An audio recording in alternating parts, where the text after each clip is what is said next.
Good morning students, welcome to my channel dreams make real. बच्चों, आज मैं आप लोगों को आपकी ईएमसी की वर्कशीट आई है, वर्कशीट नंबर 25, जो कि क्लास 9th 10th 11th और 12th सभी क्लासों के लिए मैंडेटरी होती है और बहुत ही यूज़फुल होती हैं क्योंकि प्रैक्टिकल लाइफ की ओर इशारा करती हैं। तो बच्चों, आज की इस ईएमसी वर्कशीट का हमारा टॉपिक रहेगा टेक रिस्क, यानी कि जोखिम उठाना। इसका पार्ट 1 आज हम करेंगे। इट मीन्स इसकी आगे भी वर्कशीट आएंगी। बच्चों, आप देखते हैं कि कोई भी नया काम अगर हम स्टार्ट करते हैं तो हमें जोखिम उठाना पड़ता है। अगर हम चाहते हैं कि हमारा काम सक्सेस हो, हम कामयाबी चाहते हैं, तो हमें रिस्क तो लेना ही पड़ता है।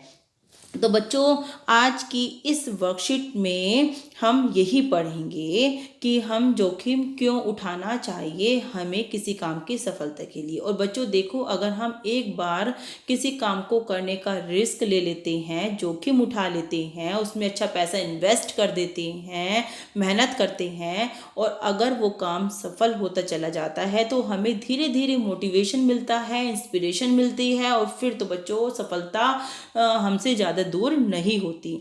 तो आप भी अगर कोई नया काम स्टार्ट करना चाहते हैं, कोई पढ़ाई से रिलेटेड टाइम टेबल बनाना चाहते हैं क्योंकि आपके एग्ज़ाम आ रहे हैं, तो बच्चों आपको जल्दी उठना होगा, रिस्क तो लेना ही होगा जल्दी उठने का भी, और पढ़ाई के लिए मेहनत भी करने का रिस्क लेना होगा। और बच्चों, अपने सारे कामों खेल कूद को थोड़ा सा अवॉइड करना भी होगा, टीवी कम देखने का जोखिम भी उठाना होगा, और मोबाइल कम देखने का भी जोखिम उठाना होगा। तो इस तरह से बच्चों, और देखना, अगर आप इस मेहनत के साथ पढ़ते हैं अपना टाइम टेबल बनाकर, तो आपके कितने अच्छे स्कोर आते हैं। तो बच्चों देखो, अपने परिवार के सदस्यों के साथ नीचे दिए गए लिंक पर क्लिक करके सरिता सवरिया जी के विद्यार्थियों के साथ हुई बातचीत की वीडियो आपको देखनी है। ये लिंक आपको दे रखा है, इसके साथ आपको देखना है इस लिंक को, और फिर अपने सदस्यों को आपको बताना है, परिवार के जो सदस्य हैं आपके। चलिए, किसी भी चुनौतीपूर्ण कार्य को पूरा करने के लिए उसके साथ जुड़े कुछ रिस्क भी होते हैं, जैसे मैंने आपको अभी बताया है। लेकिन उन चुनौतियों के बारे में हमारी समझ रिस्क को कम कर देती है कि हम उस चुनौती को किस तरीके से एक्सेप्ट करते हैं, और हमारा आईक्यू लेवल कितना है, हम उन चुनौतियों को कितने आसान तरीके से हल करते चले जाते हैं, ये हमारी समझ पर डिपेंड करता है, और हमें अपने उद्देश्यों के पास पहुंचने में मदद मिलती है।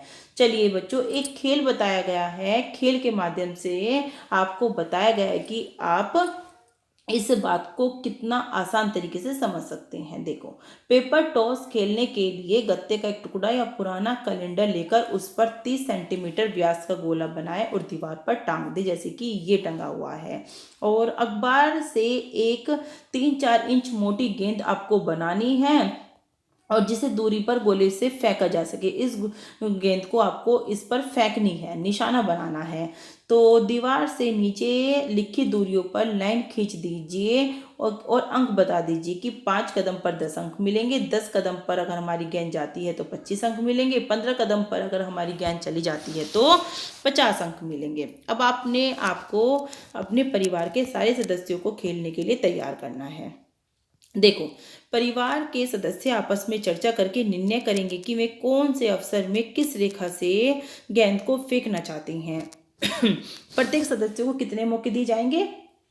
3 अवसर दिए जाएंगे, यानी कि एक परिवार के सदस्य को 3-3 चांस दिए जाएंगे। अंक केवल तभी मिलेंगे जब गेंद बोर्ड पर बनाए गए गोले के भीतर लगेगी। अधिकतम अंक प्राप्त करने का प्रयास रहेगा, और जो विजेता होगा उसको सबसे ज्यादा अंक प्राप्त करने होंगे। हर सदस्य के 3 अवसर लेने के बाद उनके कुल अंकों की गणना होगी। लास्ट में क्या किया जाएगा? एनालिसिस किया जाएगा कि किस मेंबर ने कितने ज़्यादा स्कोर प्राप्त किए हैं। कितना इंटरेस्टिंग गेम होगा अगर आप अपने घर पर खेलें। तो बच्चों, बताना है, जैसे कि छोटे बच्चे होते हैं, मेले में जाते हैं, है ना, आप देखते हैं कि बच्चे किस तरह से बंदूक से निशाना मारने की कोशिश करते हैं बलून पर, और उनको उनको भी चांस दिए जाते हैं कि आपको 10 चांस दिए जाएंगे, इतने रुपए में आपको 5 चांस दिए जाएंगे। तो बच्चों को कितना इंटरेस्ट आता है। तो वही एक्टिविटी आप लोगों की भी है ये। अब आपको बताना है कि परिवार में सबसे ज़्यादा अंक किसे प्राप्त हुए और क्यों। अगर आपके परिवार में सबसे ज़्यादा अंक आपके चाचा को ने प्राप्त किए हैं तो आप अपने चाचा को लिखोगे, पापा ने प्राप्त किए हैं तो पापा को लिखोगे। और क्यों प्राप्त किए, सबसे पहली बात तो बच्चों होता है उनका IQ लेवल, उनकी बुद्धि कि वे कितना अच्छा निशाना लगा पाते हैं। दूसरी बात बच्चों होती है उनकी मेहनत, लगन, सॉरी। और तीसरी बात होती है कि वे अपने हाथ, पैर और शरीर को स्थिर रख पा रहे हैं या नहीं। क्योंकि बच्चों बैलेंस बनाने के लिए हमारे शरीर का स्थिर होना बहुत ही आवश्यक होता है। और एक बात हो रही कि अगर कोई भी व्यक्ति जीतना चाहता है तो हमें उस काम से संबंधित तकनीकी का उपयोग करना होगा, संसाधनों का उपयोग करना होगा। इस काम के लिए बच्चों हम स्पेक्स, चश्मे का यूज़ कर सकते हैं, है ना। अगर किसी को देखने में प्रॉब्लम है या साफ देखने के लिए हम लोग चश्मे का इस्तेमाल कर सकते हैं, या जो भी कोई संसाधन आपको चाहिए तो उसका इस्तेमाल अगर करें तो बच्चों सफलता मिल जाएगी। रिस्क तो लेना ही होता है, रिस्क लेना होगा, अच्छी बॉल बनानी होगी, सटीक बॉल बनानी होगी ताकि एकदम से निशाने पर लगे। और दूसरी बात यह है कि इस खेल में जीतने के लिए क्या ज़रूरी था बच्चों, इस खेल में जीतने के लिए ये सारी चीज़ें ज़रूरी थी क्योंकि हमारी मेहनत थी, लगन थी, जोखिम उठाने की क्षमता थी, है ना। और साथ ही साथ मानसिक रूप से भी हमारा जो है दिमागी संतुलन ठीक रहना चाहिए, हमारा दिमाग विचलित नहीं होना चाहिए। हमारे दिमाग में जो काम हम कर रहे हैं, कॉन्सेंट्रेट अगर हम कर रहे हैं तो भी बच्चों हमें कोई प्रॉब्लम नहीं होती, हमारा निशाना एकदम परफेक्ट लगेगा। आगे बच्चों दिया गया है कि आगे क्या होगा। कुछ लोग नया या अलग करने से बचते हैं और कुछ लोग बिल्कुल नहीं डरते। वो तो है ही बच्चों, दो कैटेगरी के लोग होते हैं। एक तो होते हैं जो जोखिम करने के लिए तैयार होते हैं और दूसरे वे होते हैं जो काम को करने से बचना चाहते हैं, मेहनत नहीं करना चाहते, परिश्रम नहीं करना चाहते। ऐसा क्यों होता है, आइए इसे समझते हैं। नया कर सकने या न कर सकने के कारण नीचे दिए गए हैं। क्या आप उनका एक एक उदाहरण बॉक्स में कारण के सामने लिख सकते हैं। तो बच्चों मैंने आपको अच्छे से समझा दिया है, अब आप इनका उदाहरण लिखना। नया या अलग न करने के कारण, क्योंकि काम में अनिश्चितताएं होना, यानी कि कभी काम 2 दिन में होना, कभी 4 दिन में होना। अगर इसी तरह की अनिश्चितताएं होती हैं तो बच्चों हमारा दिमाग जो है काम से हट जाता है, हमारी लगन नहीं रहती फिर काम में। तो इस तरह का आपको एक उदाहरण बताना है। नया या अलग कर लेने के कारण, किसी कार्य को करने में बहुत अधिक रुचि होना, ये तो पॉजिटिव तरीका है कि अगर हम किसी भी कार्य को रुचि के साथ करते हैं तो वो कार्य हमारा अच्छे तरीके से होता है। तो इसका भी आपको एक उदाहरण लिखना है कि आपने कोई कार्य स्टार्ट किया, पूरी रुचि के साथ, इंटरेस्ट के साथ कार्य किया और वो कार्य कितना सफल हुआ।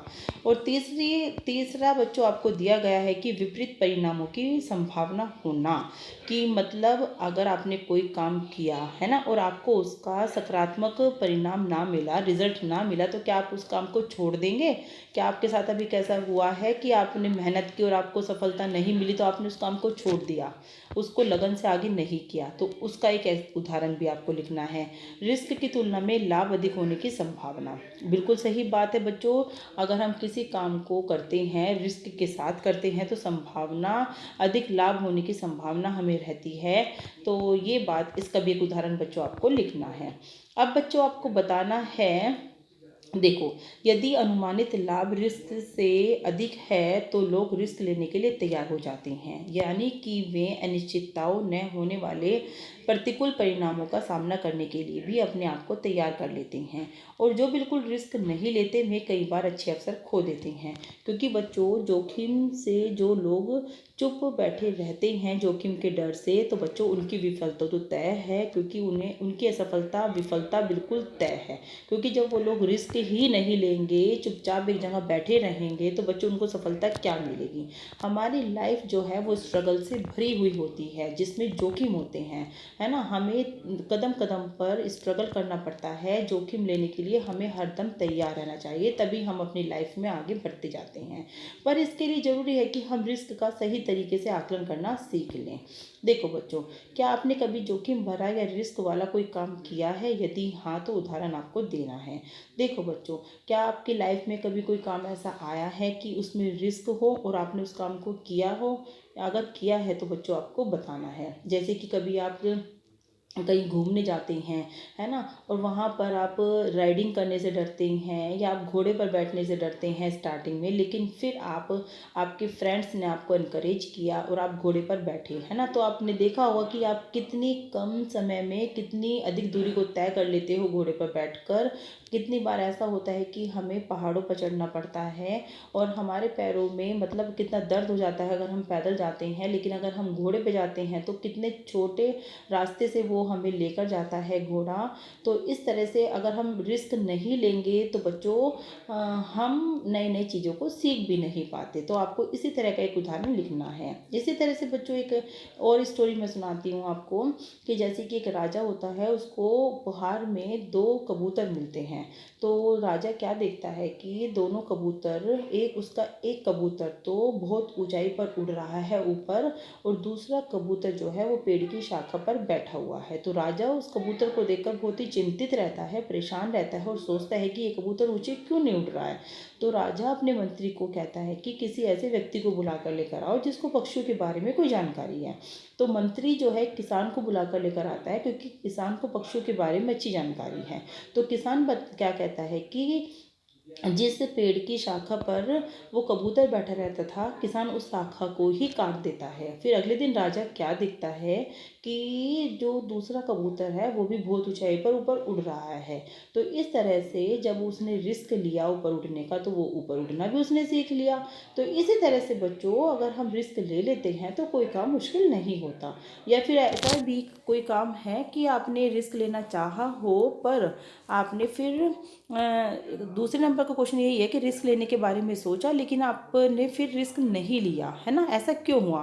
क्योंकि आपने सोचा होगा कि भाई मुझे तो अपना टाइम टेबल बनाना होगा, मेहनत करनी पड़ेगी, परिश्रम लेना पड़ेगा, है ना, पौष्टिक भोजन खाना पड़ेगा, लेकिन मैं ऐसा नहीं करना चाहता, मैं तो देर से ही उठना मुझे पसंद है। तो इस तरह से कुछ ना कुछ चीज़ें तो हुई होंगी कि बच्चों आपने ऐसा क्यों हुआ कि आप रिस्क लेने को तैयार नहीं हुए। हो सकता है आप में मेहनत की कमी हो, है ना, लगन की कमी हो, पैसे की कमी, और बच्चों जोखिम ना उठाना चाहते हो आप। बहुत सारे रीज़न है कि आपने किसी काम के बारे में सोचा हो फिर आपने वो काम नहीं किया। तो बच्चों इस तरह से मैंने आपको आज की वर्कशीट समझा दी है। तो बच्चों आप वीडियो को लाइक और चैनल को सब्सक्राइब जरूर करना और सारे ही आंसर लिखना जो मैंने आपको अच्छे से समझाया है, और साथ ही बच्चों अपने फ्रेंड्स को भी शेयर करना। Thank you.